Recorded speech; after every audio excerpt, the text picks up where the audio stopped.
Flexible பட்ஜெட்னா என்ன அர்த்தம்? Fixed பட்ஜெட்னா என்ன அர்த்தம்னு சொல்றேங்கண்ணா.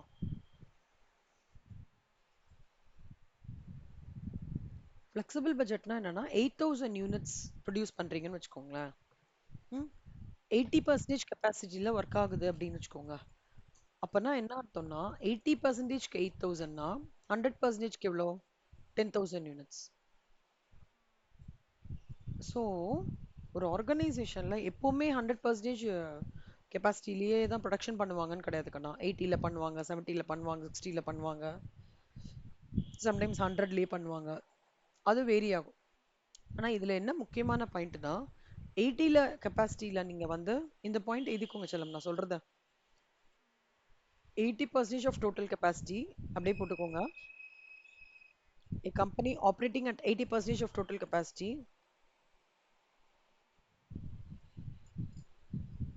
variable cost per unit remains a constant.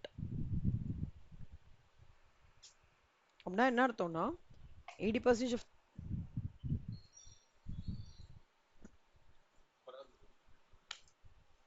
80% of the total capacity variable cost remains constant. 90% of capacity க்கும் variable cost remains constant. இங்க variable cost நான் 80% per யூனிட்டுக்கு என்ன யூஸ் பண்றேனோ அதே தான் 90%க்கும் யூஸ் பண்ணுவேன். ஞாபகம் வச்சுக்கோங்கம்மா. கம்பெனி ஆப்ரேட்டிங் அட் 80% ஆஃப் கெப்பாசிட்டில variable cost per unit remains constant. அதே மாதிரி fixed cost total cost remains constant.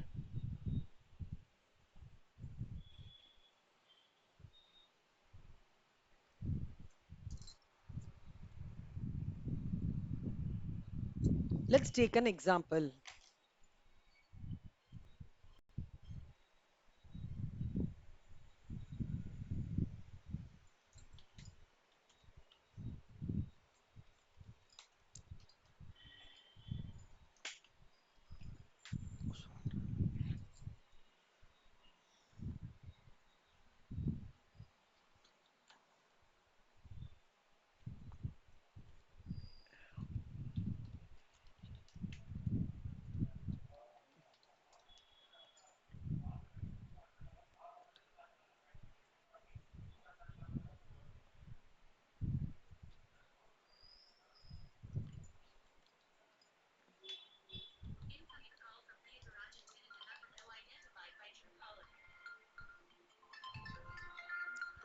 இதெல்லாம் ஒரே ஒரு நிமிஷம் தான்.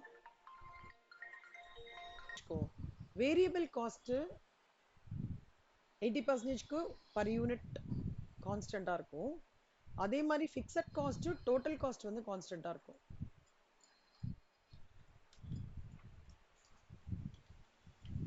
சரியா? Let's take an example. இப்போ 8000 யூனிட்ஸ் சேல்ஸ் நம்மளோட ஃபார்மேட் ஆஸ் யூஷுவல் அதே தான்டா. Particulars per unit, number of units total, sales per unit, let's take 40, number of units 8000 units. So this into this less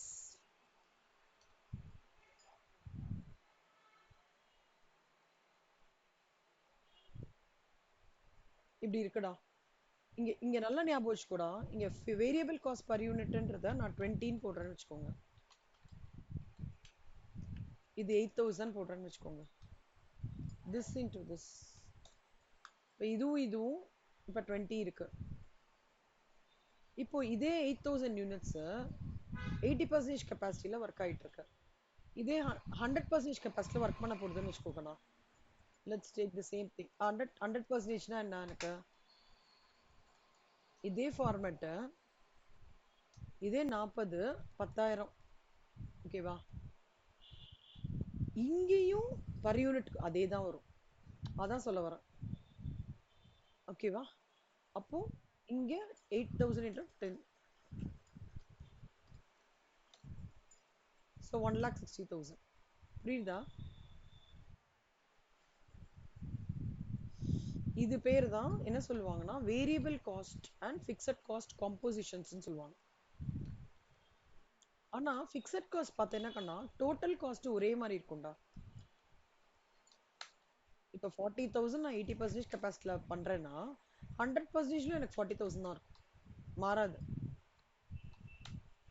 Total fixed cost will remain constant across all capacity levels.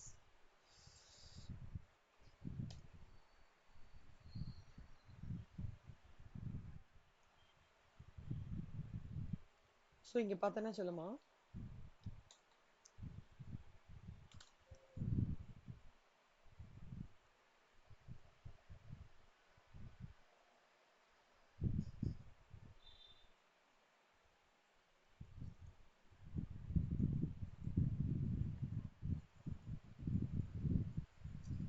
இந்த concept புரியுதாடா? இந்த concept வச்சு தான்டா flexible but வச்சு போட்டிருக்கீங்களா நீங்க ஏற்கனவே காலேஜ்ல? So நல்லா ஞாபகம் வச்சுக்கோங்க. இந்த 2 பாயிண்ட் தான் இம்பார்ட்டன்ட். எழுதிக்கோங்க. 80% காப்பி பண்ணிக்கோங்க. இது 2 பாயிண்ட் எழுதிட்டீங்களா? Variable cost per unit, fixed cost, total cost.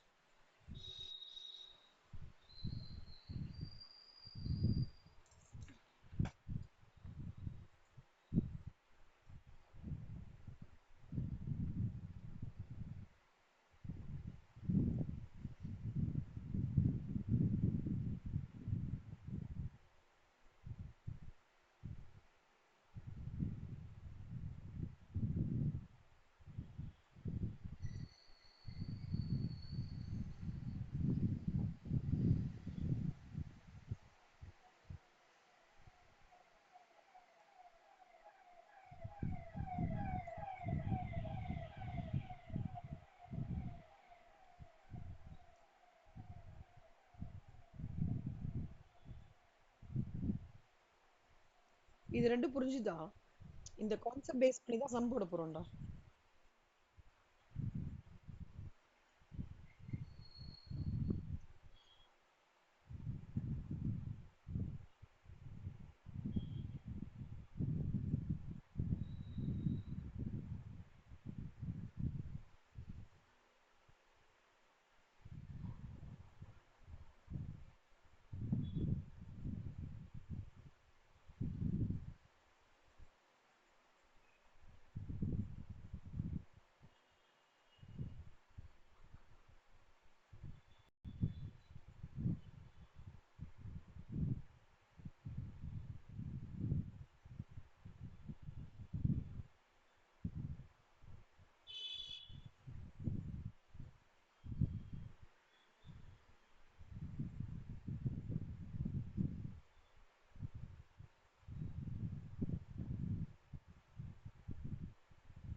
சாரிடா, தப்பா பண்ணிட்டேன். சாரி கண்ணா. தேங்க்யூடா. மிஸ்டேக் தான். அப்போ உங்களுக்கு கான்செப்ட் புரிஞ்சிச்சு. குட். போட்டிங்கன்னா சொல்லுங்க சம் பையலாம்.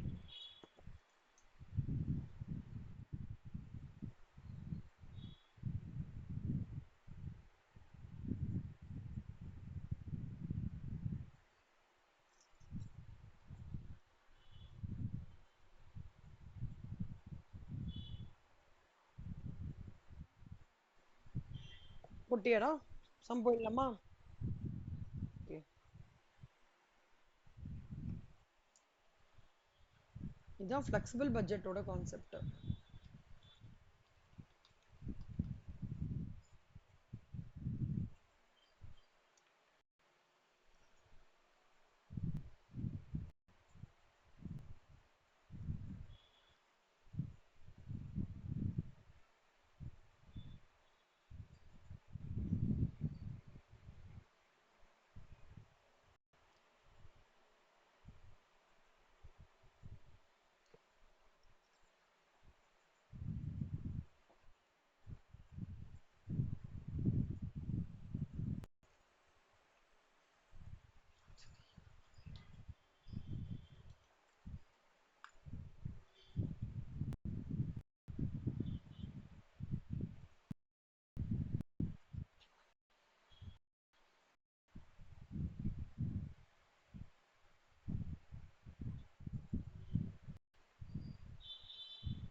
டைப் 1 ப்ராப்ளம் கண்ணா ரொம்ப problem.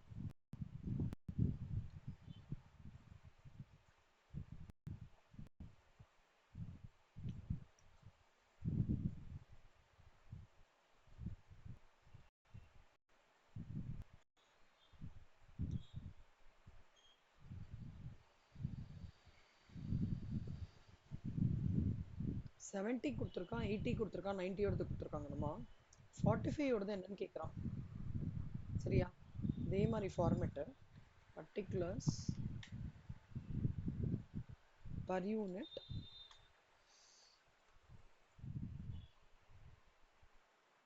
number of units total.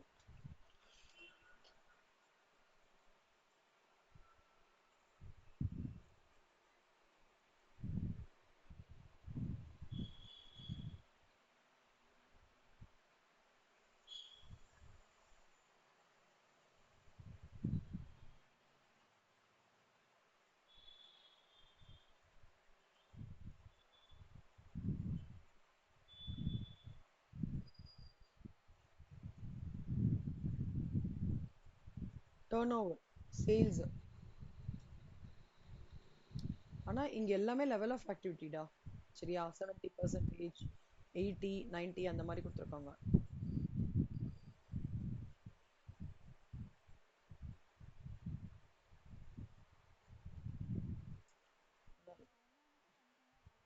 ஆமாண்டா.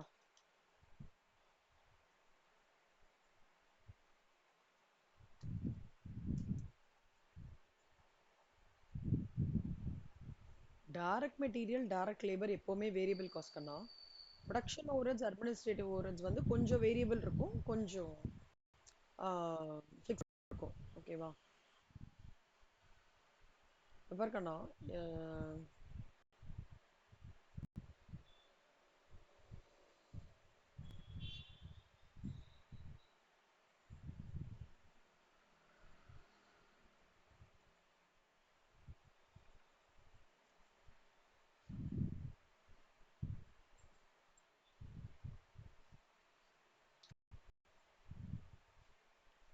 டைரக்ட் மெட்டீரியல்ல இருந்து எக்ஸ்பிளைன் பண்றேன்.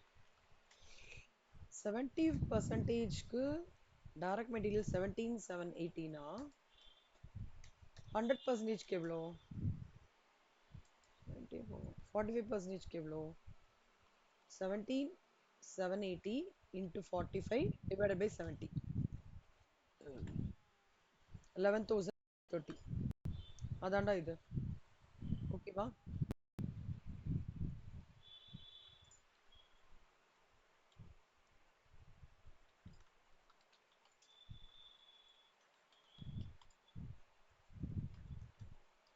அதே மாதிரி பார்க்கணும் டைரக்ட் லேபர்.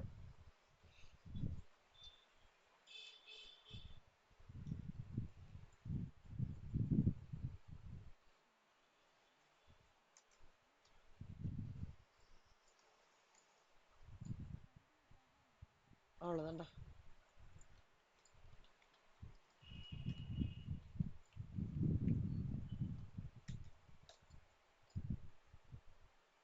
Production overheads. இந்த ப்ரொடக்ஷன் ஓவர்ஹெட்ஸ்லயும் அட்மின் ஓவர்ஹெட்ஸ்லயும் இது இருக்கணும். என்னன்னா இது ரெண்டுமே வந்து ஃபிக்ஸாவும் வரும், வேரியபிளாவும் வரும். ஓகேவா? அப்ப நம்ம ஒரு மெத்தட் வந்து இது பண்ணிக்கணும். இப்ப பாத்தீங்கன்னா இப்ப ப்ரொடக்ஷன் ஓவர்ஹெட்ஸ் வந்து 70%, 80%. ஓகேவா? பர்சன்டேஜ். இப்ப இது ரெண்டுத்துக்கும் டிஃபரன்ஸ் என்ன? 10%. கரெக்டா?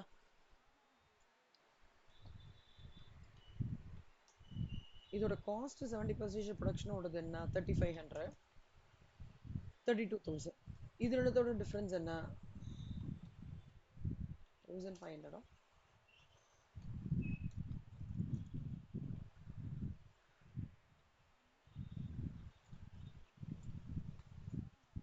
இப்ப நீ என்ன பண்ணணும் சொல்லுமா, இங்க மட்டும் நல்லா கேர்ஃபுல்லா பாத்துக்கோங்க.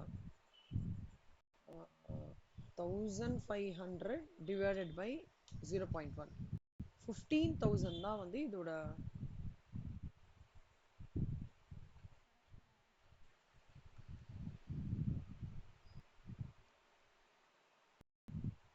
அதாவது 15,000ன்றது வந்து 100க்கு இது அப்படியே டிவைடட் பை 100 பண்ணிக்கூடா பர்சன்டேஜ்ன்றதுனால ஓகேவா 15,000 150 வரும் ஆமா இது 0.1 இருக்கு 10 எடுத்துனா இங்க கரெக்டா வரும்டா 10 எடுத்துக்கூடா 10% 10 அப்போ 150 இதுதான் வந்து ஞாபகம் வச்சுக்கோ செல்லுமா என்னோட வேரியபிள் காஸ்ட் இது என்ன சொல்லுவாங்கன்னா வேரியபிள் காஸ்ட் ஓட சேஞ்ச் இன் ஆக்டிவிட்டி ஓகேவா சேஞ்ச் இன் ஆக்டிவிட்டி அப்போ இப்போ இந்த 150 வச்சு நம்ம என்ன பண்ண போறோம் அப்படின்னு சொல்லிடுறேன்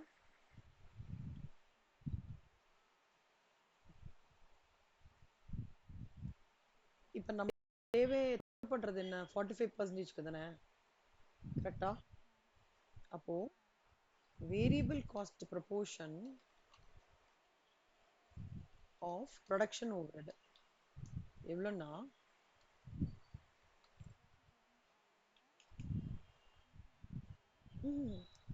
150 இன்ட்டு 45 அவ்வளோதான் 6,150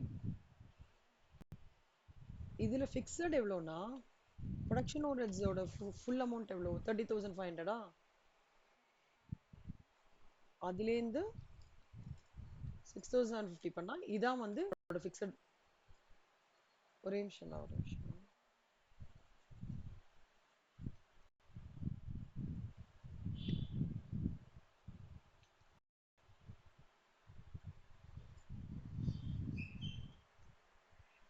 ஐயோ சாரி சாரி இது வந்து 45% ஓடுதுல்ல சாரி ஒரே நிமிஷம் கண்ணா 150 இப்போ இருடா இப்போ இதோடது வேரியபிள் வந்து 150 இன்ட்டு 70 கரெக்டா இதோட வேரியபிள் போர்ஷன் வந்து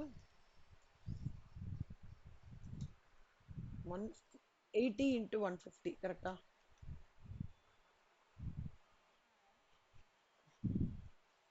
அப்போ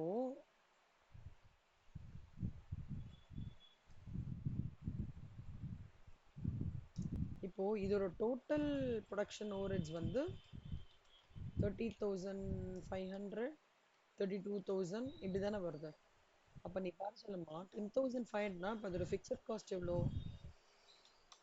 20,000 இதுவும் 20,000 கரெக்டா ஸோ அதே மாதிரி 45%க்கும் பார்த்தேன்னா 45 இன்ட்டு 115 போட்டுக்கலாமா அப்போ 20,000 ஃபிக்ஸடாக எப்பவுமே இருக்கும்னு சொல்லியிருக்கேன்ல அப்போ டோட்டல் எவ்வளோ 26,750 இது ஸ்டெப் 1 செல்லம் ஸ்டெப் 2 ஸ்டெப் 3 இது வந்து 45%க்கு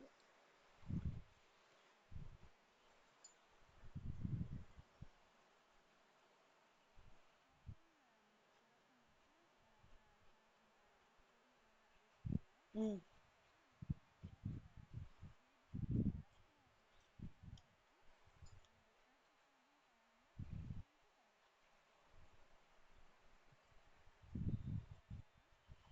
30,500 இன்டூ 70 இல்லை செல்லம் ஆமாம்மா கரெக்ட் கரெக்ட் 30 150 இல்லை இல்லை 30,500 இன்டூ 70 இல்லை 150 இன்டூ 70 150 இன்டூ 70 இங்க கண்டுபிடிச்சிருக்கோம்ல இந்த 150 கரெக்ட் இப்படி போடுறேன்டா சொல்லுமா இது ஒரு கால்குலேஷன்ரா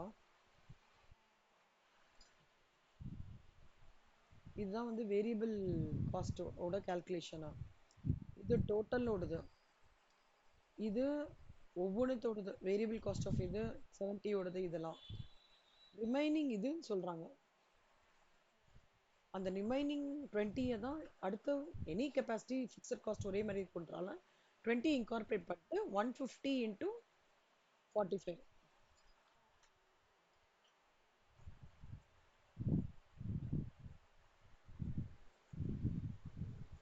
புரியுதா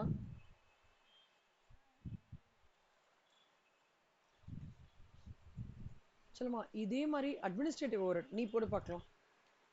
இதே கான்செப்ட் ட்ரை பண்ணுங்க, நான் போட்டு காமிக்கிறேன்.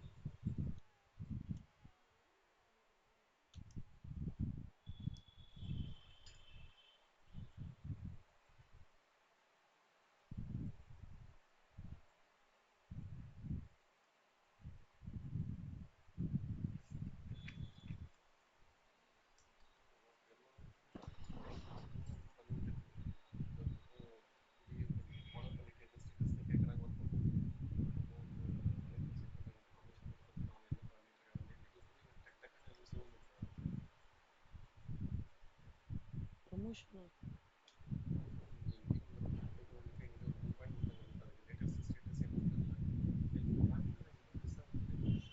கொஞ்சம் கொஞ்சமா கவலைப்படாதீங்க. இப்போ தானப்பா வந்திருக்கீங்க, அதுக்குள்ள ஏன்ப்பா கவலைப்படுறீங்க?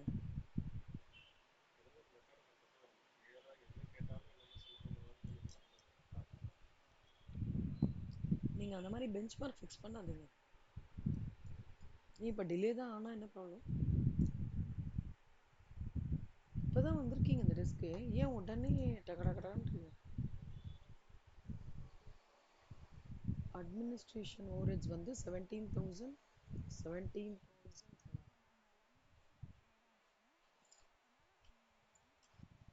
150 அப்படியே இருக்காது செல்லம் செல்லம், 150 அப்படியே இருக்காது கண்ணா.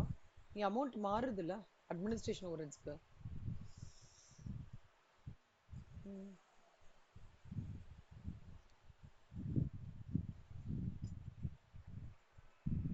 ஆக்சுவலா செல்லம், ஒரு நிமிஷம் இருடா. இல்லடா, இது இந்த 17,000 ஃபிக்ஸட் காஸ்ட்ரா, இங்க ஒண்ணுமே ஒர்க் பண்ண வேண்டாம். ஓகேவா? ஏன்னா 17 இருக்கானே, எனக்கு எந்த ஒர்க்கிங்லாம் கிடையாது. பார்த்தோன்னா ஜீரோ, இங்க எங்க ஒண்ணுமே கிடையாது.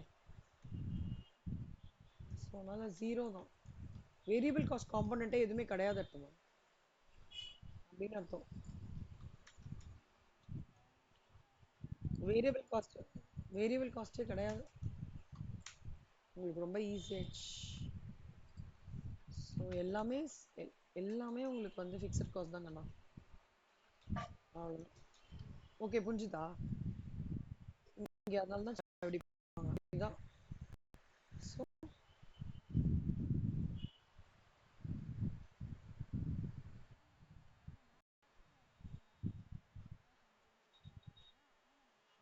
ஆமாம் கரெக்ட். இப்போ மூணுமே ஒரே நம்பர்னா வேரியபிளே இல்லைன்னு அர்த்தம். சிம்பிளா சொல்லணும்னா மூணுத்துல வேற வேற நம்பர் இருந்ததுன்னா வேரியபிள் இருக்குன்னு அர்த்தம்.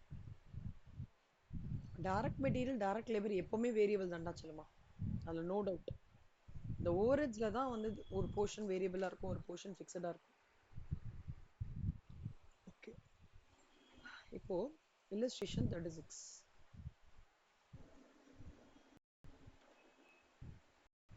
இது நீ முடிச்சிட்ட இல்லடா? இல்ல இல்ல இல்ல இல்ல இது போட்டிருக்க மாட்டீங்க.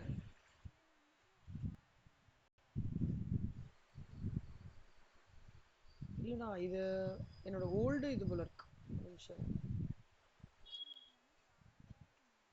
அப்படியா? போட்டிங்களா? ஈஸியானதா? சரி பண்றேன்டா.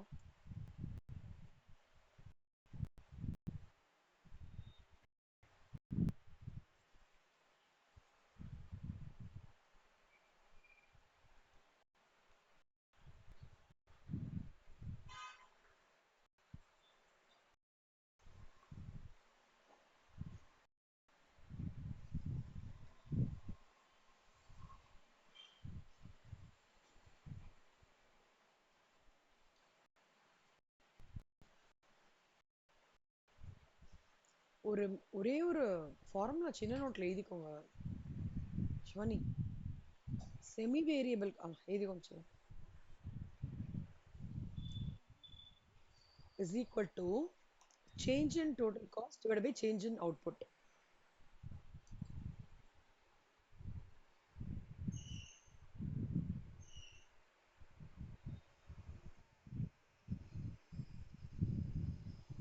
எழுதிட்டீங்களா சொல்லுமா? ஓகே.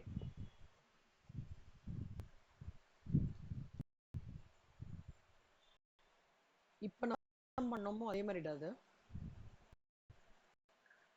செல்லம் இப்போ அந்த ஃபேஸ் ஆஃப் இட்ட நீங்க சொல்லுங்க கண்ணா. எதெல்லாம் ஃபிக்ஸட் காஸ்ட்னு சொல்லுங்க பார்க்கலாம்.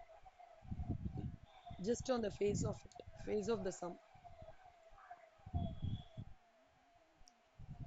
Very good.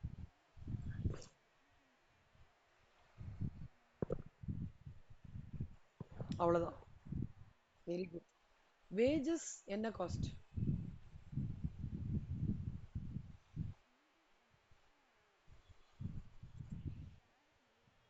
Correct. Consumable stores variable cost. உங்க சின்ன நோட் எடுத்துக்கோங்க.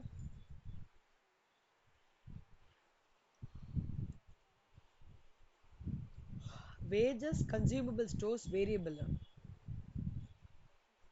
Maintenance power fuel production overheads semi variable.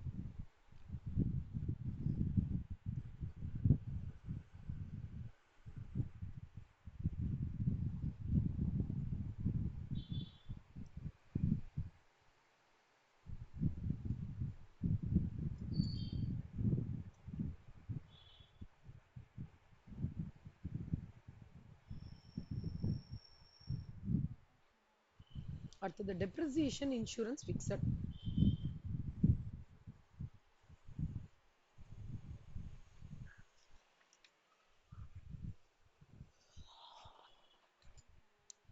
இது டைப் 2 ப்ராப்ளம்ரா. இது கேட்கறதுக்கு ஆப்பர்ச்சுனிட்டி இருக்கு. இப்போ நீங்க என்ன பண்ணணும்னா ஒரு ஸ்டேட்மெண்ட்ல ஃபிக்ஸடு வேரியபிள் செமி வேரியபிள் அப்படி போட்டுக்கணும். அதுல ஓகேவா items of cost nature of cost variable fixed working ரெண்டு 4 காலம். சி எதெல்லாம் வேரியபிளோ அது பிரச்சனை இல்லை சொல்லுமா. எப்படின்னா 1200 டிவைட் பை 600 ஒரு யூனிட்டுக்கு 2 ரூபாய். அதே மாதிரி 900 பை 600 ஒரு யூனிட்டுக்கு 1.5 ரூபாய். அதே மாதிரி டெப்ரிசியேஷன் ஃபிக்ஸட் எல்லாமே ஃபிக்ஸட்ல தான் வரும். இந்த மெயின்டெனன்ஸும் பவர் அண்ட் ஃபியூவல் இருக்குல்ல, அதுக்கு இப்ப நான் ஒரு மெத்தட் சொல்லி கொடுத்தேன். என்ன அது அப்ளை பண்ணும். ட்ரை பண்றீங்களா? ட்ரை பண்ணுங்க. மெயின்டெனன்ஸ் மட்டும் போடுறா போதும். மெயின்டெனன்ஸ் போட்டு எது வேரியபிள் எது ஃபிக்ஸட் அது மட்டும்.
சூப்பரா இருக்கு விஷ்வா.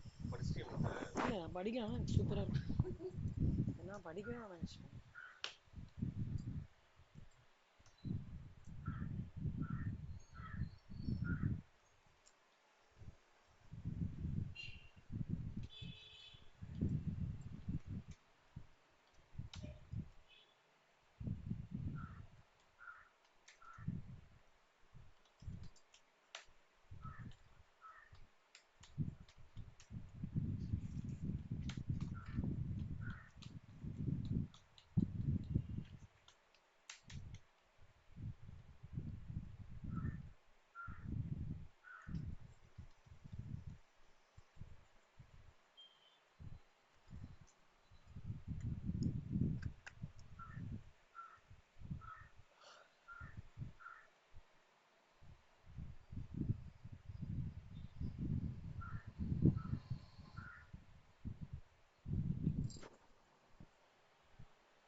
பிரியா, இது சிவானி, சிவானி இது ஒண்ணே நான் அப்டேட் பண்ணிடுறேன்டா.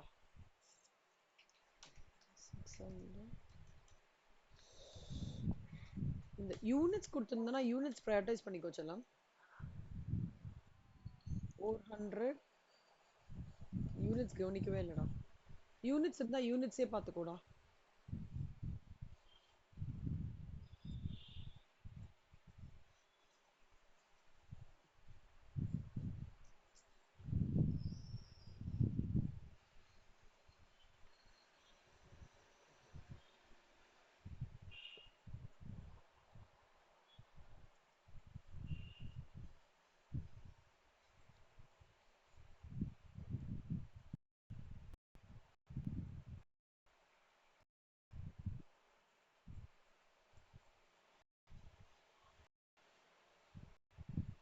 உங்க டவுட் என்ன சிவானி, சொல்லுங்க கண்ணா, சாரி. இல்ல இல்ல, இதுவாவும் நீ பண்ணிக்கலாம்டா. இவரா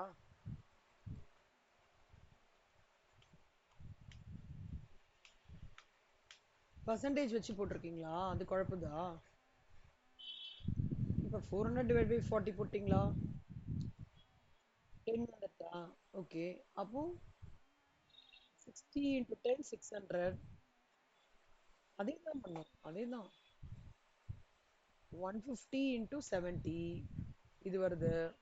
இங்கேயும் அதே தான். 10 into 60 600. 10 into 1000 1000. Remaining 500 fixed cost. Correct தானே? யூனிட்ஸ் இருந்ததுன்னா யூனிட்ஸ் போட்டுக்கோங்க. ஆனா ஆன்சர் இன்னும் ஒன்று தான் வரும் உங்களுக்கு.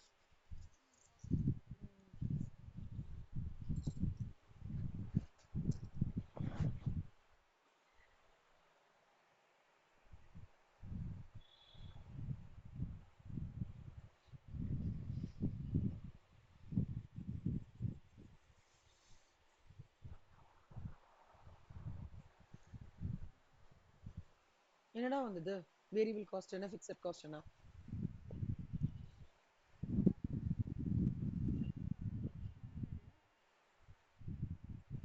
ம், ம்,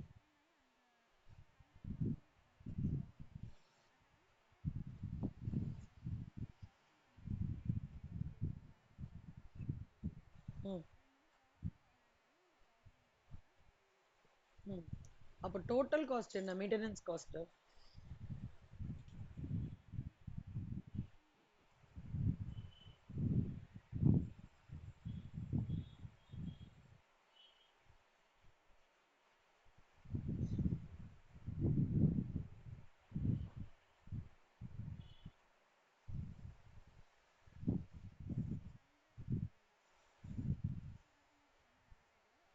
ம். 60%க்கு 100ஆ? ஓ! அச்சா, அச்சா. Okay, okay. இல்ல, இல்ல. செல்லம்மா அது கேட்கலடா. புரொடக்ஷன் ஒரு ஸ்டெப் ஸ்டெப்பா போலாம். ஃபர்ஸ்ட்டு இந்த முடிக்கலாம். புரொடக்ஷன் ஓவரோட 80%க்கு டோட்டல் மெயின்டெனன்ஸ் காஸ்ட் எவ்வளவு வந்தது?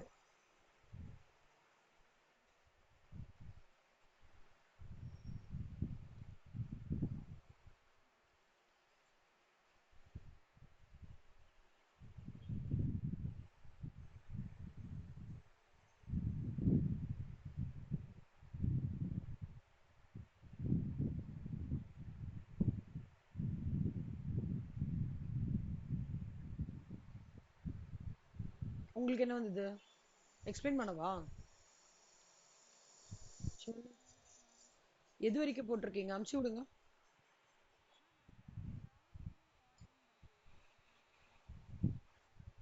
1040யா? எதுடா 1040? இல்லை, ஒரு நிமிஷம் இருங்க. இது வருதா? 600 வருதா? 1000. அப்போ ஹ, இப்போ நான் வந்து ஃபார் எக்ஸாம்பிள் இப்போ 80% போடுறேன்னா என் ஃபிக்ஸட் காஸ்ட் என்னவா இருக்கும்? ம். அப்போ வேரியபிள் காஸ்ட் என்னவா இருக்கும்?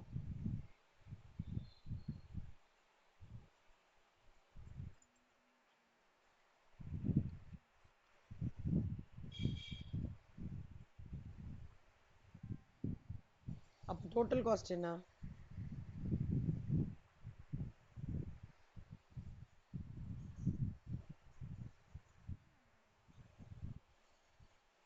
300 டோட்டல் காஸ்டா? சரிம்மா, fixed cost 500 variable cost 800, total cost என்னடா?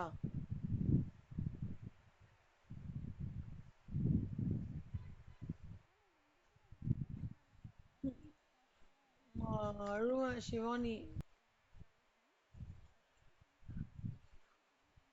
செல்லம் செல்லம் பவர் அண்ட் ஃபியூல் தானடா சொல்ற செல்லம்? சொல்லுடா சொல்லுடா. ம்.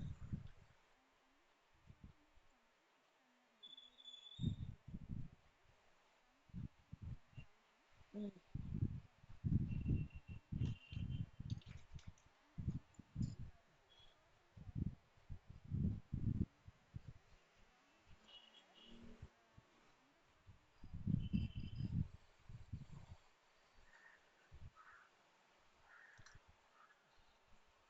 1000 வந்து ஃபிக்ஸட் காஸ்ட்னு சொல்ற கரெக்டா?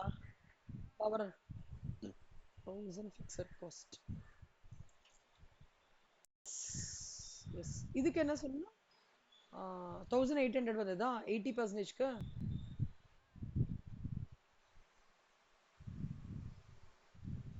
இதுவும் இதுவும் 100%க்கு எவ்வளவு வந்துச்சுலாம்?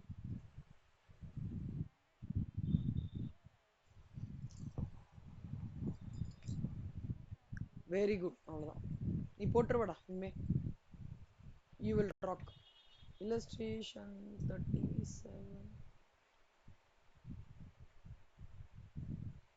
illustration 37 ஒன்றும் இல்லடா, இது கம்மியா இருக்கு ஜாஸ்தியா இருக்குன்னு சொல்றாங்க. ட்ரை பண்ணி பாக்குறீங்களா? செல்லிங் ப்ரைஸ் டிராப்ஸ் பை இது அந்த மாதிரி அந்த டிராப் இன்கார்பரேட் பண்ணிட்டீங்கன்னா you get the answer. Okay. Zero base budgeting concept அப்படின்னா என்ன அர்த்தம்னா, ஒண்ணுமே இல்லடா, ஸ்கிராச்ல இருந்து நான் பரோட்டா கதை மாதிரி ஃபர்ஸ்ட்ல இருந்து டிக் போடுறதா ஜீரோ பேஸ் பட்ஜெட்டிங். ஒரு நிமிஷம் தண்ணி குடிச்சுக்கிறேன்னா.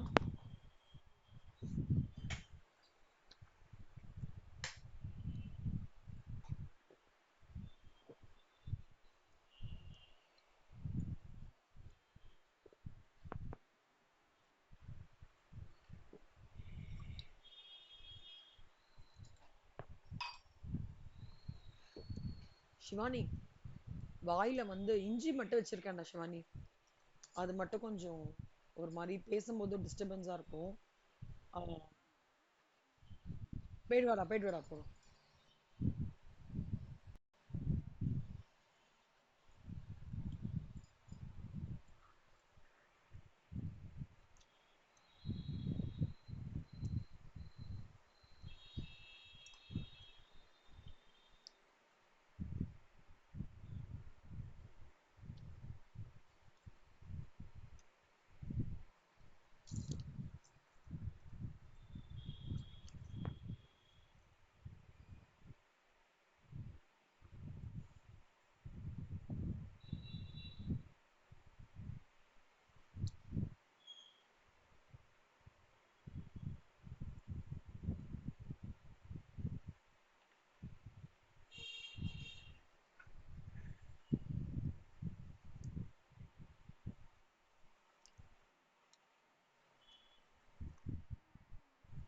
குட்.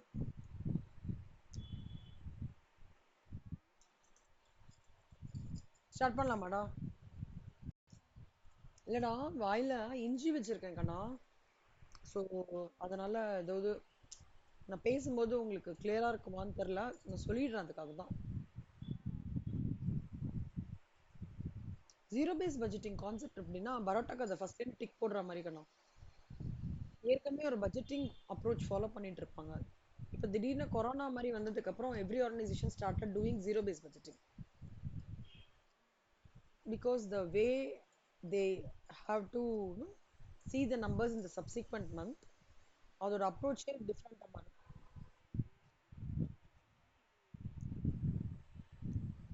அதாவது காஸ்ட் புதுப்பிக்கிற மாதிரி. அதாவது கொரோனாலேருந்து வெளியில வந்ததுக்கு அப்புறம் நிறைய பேர் ஒர்க் ஃப்ரம் ஹோம். அதனால பில்டிங், பெரிய பில்டிங் எடுத்தாங்கன்னா இப்போ அந்த ரெண்டல் கம்மியாகுது, இபி கம்மியாகும், கேன்டீன் கம்மியாகும், டீ காஃபி மிஷின் யூசேஜ் கிடையாது இல்லையா?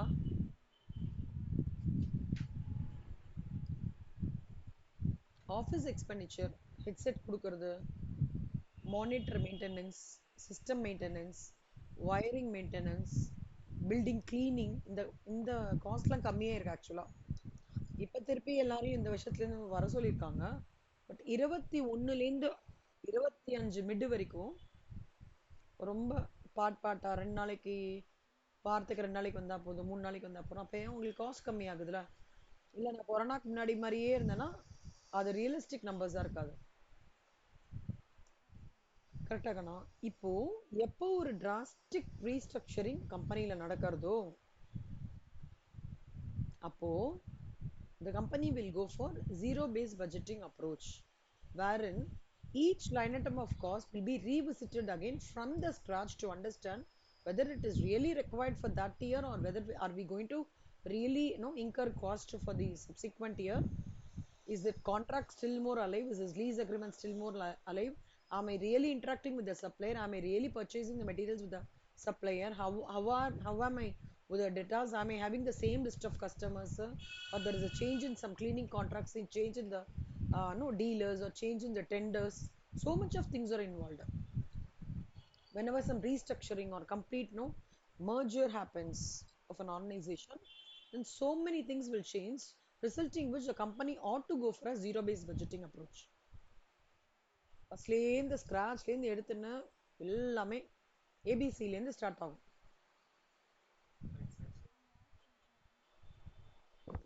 ஏபிசிலேருந்து ஸ்டார்ட் ஆகும்டா.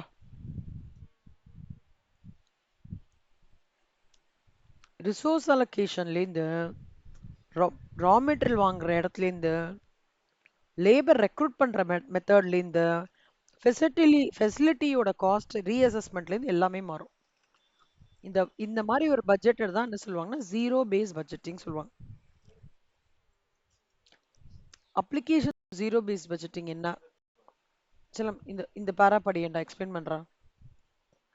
சலமா இது வந்து இம்பார்ட்டன்ட் தியரி கொஷின்.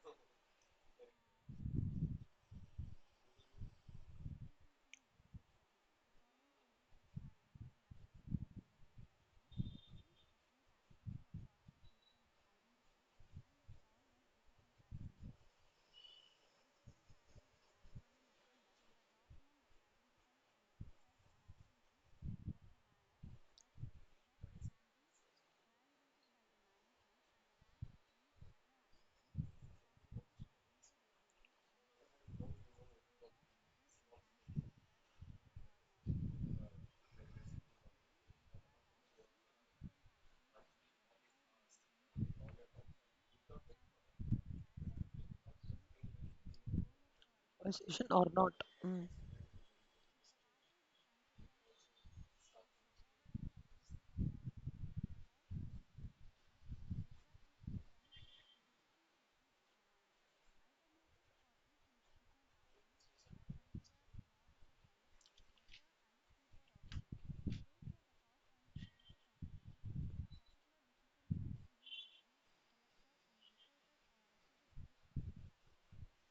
சலம், there is a concept called as cost benefit analysis டா.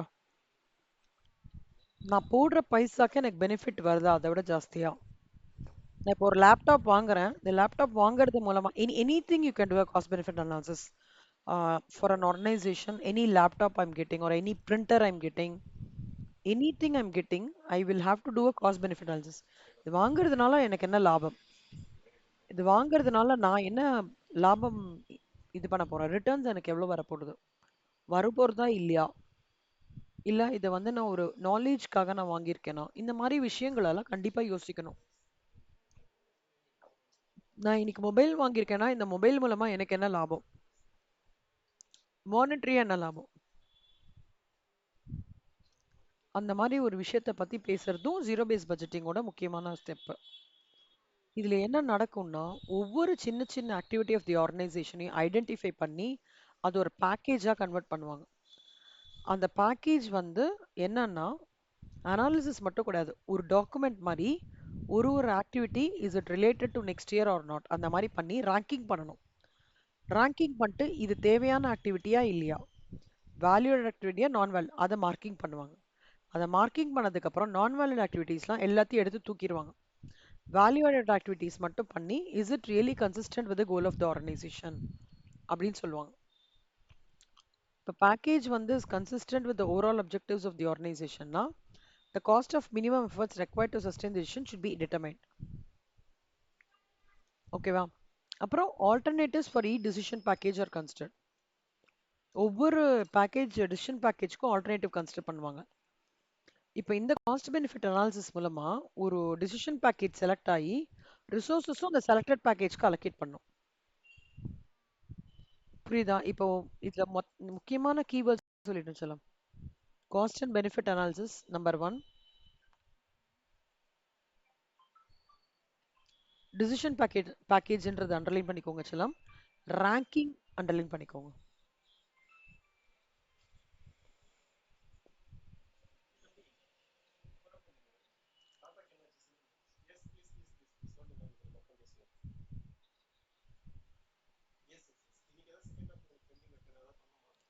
அண்டர்லைன் பண்ணிட்டீங்களா செல்லம்?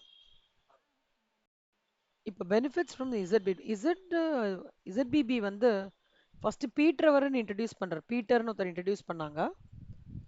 ஓகேவா? Staff control manager at Texas instrument corporation USA.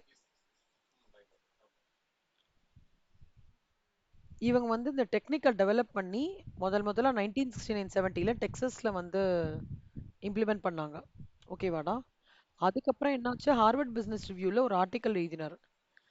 முதல்ல இது ப்ராக்டிக்கலா இம்ப்ளிமெண்ட் பண்ணது ஸ்டேட் ஆஃப் ஜார்ஜியாவில் தான் பண்ணாங்க. ஜார்ஜியாவில் தான் நடந்தது. அண்ட் இது பார்த்தோம்னா அப்புறம் தான் ஸ்டேட் ஆஃப் மகாராஷ்டிரால 80ஸ்ல இம்ப்ளிமெண்ட் பண்ணாங்க. இது இது பண்றதுக்கு முன்னாடி கம்பெனில எல்லா மெம்பர்ஸோடையும் டிஸ்கஸ் பண்ணிக்கணும். காஸ்ட் பெனிஃபிட் அனாலிசிஸ் நல்லா பண்ணிக்கணும். பிரெயின் ஸ்டார்மிங் செஷன்ஸ் நிறைய நடக்கணும். ஜீரோ பேஸ் பட்ஜெட்டிங் வந்து ரொம்ப டைம் கன்சியூமிங்டா. நிறைய பீப்புள் வேணும். ஒரு கும்பல் இருந்தா தான் அந்த ஒர்க் அவுட் பண்ணி பண்ண முடியும். டக்குன்னு எடுத்து முடிச்சோமா போனோமாலாம் கிடையாது. ம். சரி செல்லம்மா. வந்து பர்ஃபார்மன்ஸ் பட்ஜெட்டிங்னா என்னன்னு சொல்றேன். பர்ஃபார்மன்ஸ் பட்ஜெட்டிங்ன்றது என்னன்னா என்னோட பர்ஃபார்மன்ஸை நான் அசஸ் பண்றது.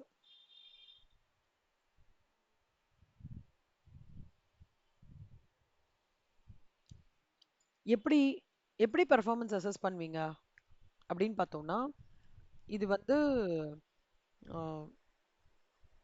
கவர்மெண்ட் என்ன பண்ணும்னா, அடுத்த வருஷம் இவ்வளோ எக்ஸ்பெண்டிச்சர் ஆக போகுது, அடுத்த வருஷம் இவ்வளோ இன்கம் வரப்போகுதுன்ற ஒரு ப்ராட் கிளாசிஃபிகேஷன்ல தான் ஸ்டார்ட் பண்ணுவாங்க பட்ஜெட்டிங்க. அது எஜுகேஷன் ஃபீல்டா இருக்கட்டும்.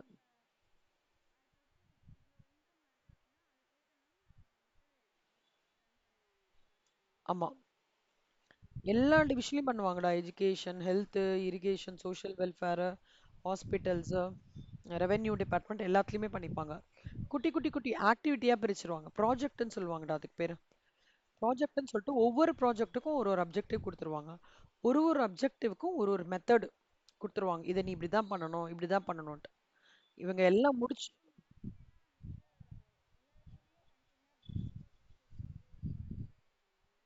எக்ஸாக்ட்லி.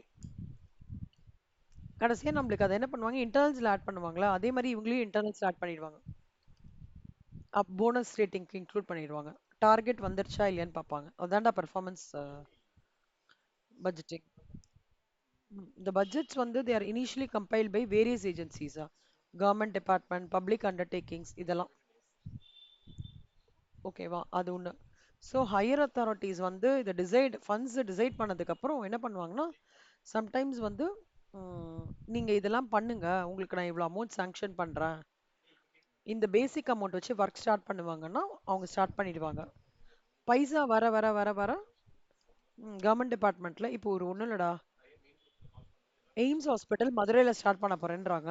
இப்போ ஆரம்பிக்க சொல்லியிருக்காங்க. இப்போ ஃபண்ட்ஸ் வர வர ஆரம்பிச்சிருவாங்க.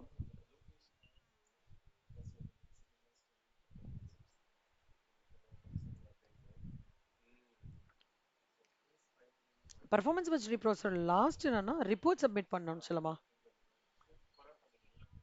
ரிப்போர்ட் சப்மிட் பண்ணோம். அப்புறம் ஃபிசிக்கல் பெர்ஃபார்மன்ஸை வந்து என்ன நடந்திருக்கு அச்சீவ் பண்றது எல்லாமே எழுதணும். எவ்வளோ செலவுகள் ஆயிருக்கு, எந்தெந்த ஹெட்ல செலவுகள் ஆயிருக்கு, எப் இந்த செலவுகளுக்கும் நம்ம பிளான் பண்ணதுக்கும் என்ன வேரியன்ஸ் இருக்கு, அதுக்கான எக்ஸ்பிளனேஷன்ஸ் என்ன அப்படின்னு சொல்றது பர்ஃபார்மன்ஸ் பட்ஜெட்டிங்.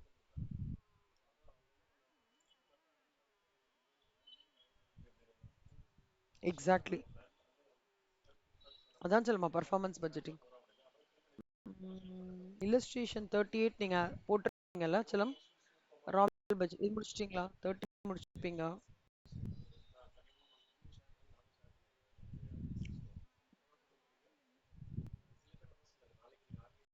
ம், 41 நான் சொல்றதெல்லாம் ஹோம்ஒர்க் எடுத்துக்கோங்க. 41 கேஷ் பட்ஜெட் முடிஞ்சிச்சு. 41 ஹோம்ஒர்க். அதே மாதிரி சார். 42 ஃபிளெக்சிபிள் பட்ஜெட் நான் சொல்லி கொடுத்த அதே மெத்தடு. 43 ஃபிளெக்சிபிள் பட்ஜெட் இது நீங்க போட்டுடலாம். 44 காஸ்ட் ஷீட் செல்லம். சேல்ஸ் கொடுத்துருக்கான்டா.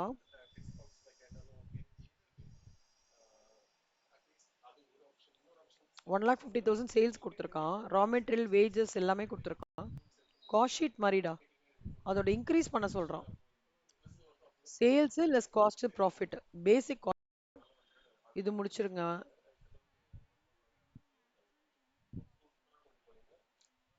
2021 டேட்டா கொடுத்து,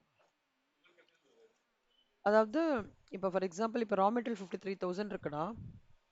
ஓகேவா? 53,000ன்றது வந்து 40,000 யூனிட்ஸ்க்கு. ஓகேவா? 60,000 யூனிட்ஸ்க்கு 60,000 யூனிட்ஸ்க்கு என்னன்னு கண்டுபிடிச்சிட்டு அதுலேருந்து இன்க்ரீஸ் எவ்வளோ சொல்லியிருக்கான்? 5%. So into 105/100. புரியுதாடா? இப்போ அதே மாதிரி 11,000 இன்ட்டு 60,000 டிவைடட் பை 40,000 இன்ட்டு 110/100. ஓகேவா? அந்த மாதிரி இப்போ எஃபிஷியன்சி ப்ரொடக்டிவிட்டி இன்க்ரீஸ்னா 105/100. அதோட இன்னொன்று மல்டிப்ளை பண்ணிக்கோங்க. அதே மாதிரி தான் சொல்லுமா, இது காஸ்ட் ஷீட்ல பார்த்துருக்கீங்க. இதுவும் நீங்க போட்டுடலாம். ப்ரொடக்ஷன் காஸ்ட் பட்ஜெட் போட்டுடலாம். 46 போட்டுடலாம். 46 போட்டுடலாம்.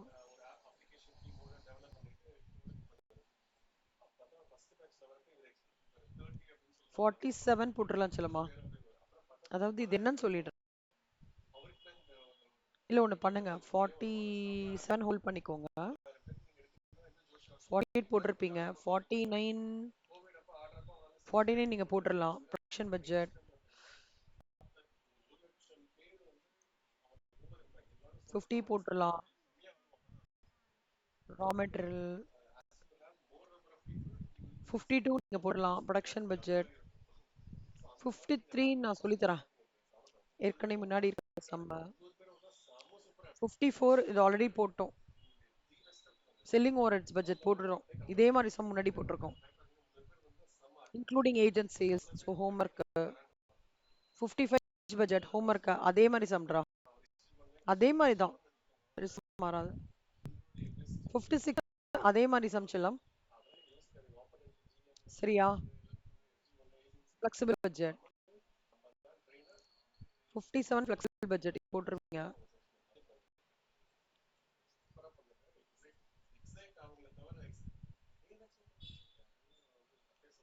செல்லம் ரிப்பீட்ரா இது அதே 40,000 3000 சம் அது இல்லஸ்ட்ரேஷன் ரிப்பீட் பார்த்து தெரியறதாடா இப்ப டிஸ்கஸ் பண்ணமே ரிப்பீட் இது ரிப்பீட் 59 ரிப்பீட் 60 ப்ரொடக்ஷன் பட்ஜெட் போட்டுருவீங்க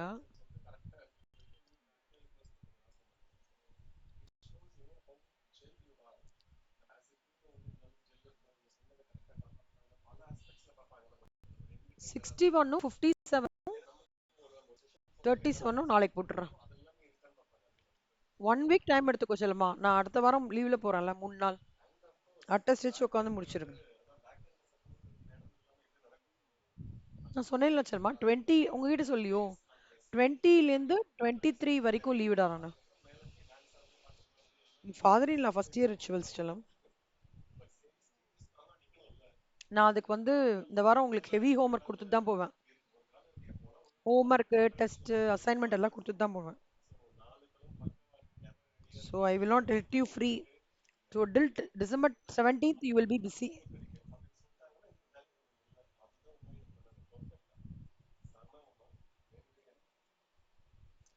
புரியுதா செல்லம்மா 3 சம் எடுக்கணும்டா நான் நோட் பண்ணிட்டேன் நான்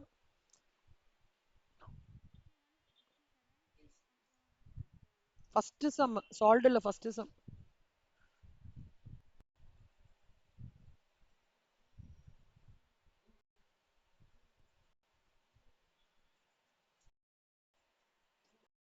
ஃபிஃபோலி 4 சம் இருக்குமே செல்லம்மா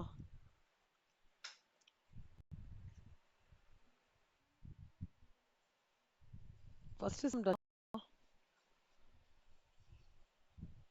இதுடா ஃபிஃபோலி 4 ஒரு சம் தோ இந்த சம்டா 40 இந்த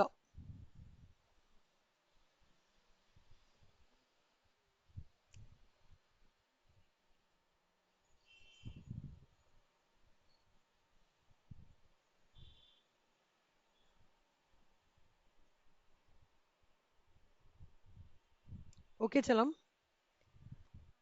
குட் ஸோ